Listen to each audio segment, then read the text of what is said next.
Соңғы бірнеше жылдар ішінде игі дәстүрге айналып келген дзюдодан қала біріншілігі өткен аптаның демалыс күндерінде жүзеге асты. Еліміздің бірнеше өңірлерінен келген 200-ден астам жас спортшылар наурыз айының 9 мен 10 аралығында боз кілемде бақтарын сынға салды.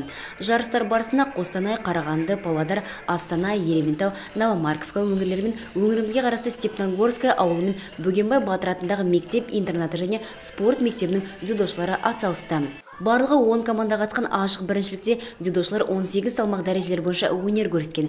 Мәселен, 2006-2007 жылғы балалар 29 кг мен 55-тен жоғары салмақ дәрежелері бойынша күрессе, 2008-2009 жылғы спортшылардың салмақ дәрежелері 26 кг-нан жоғары болған.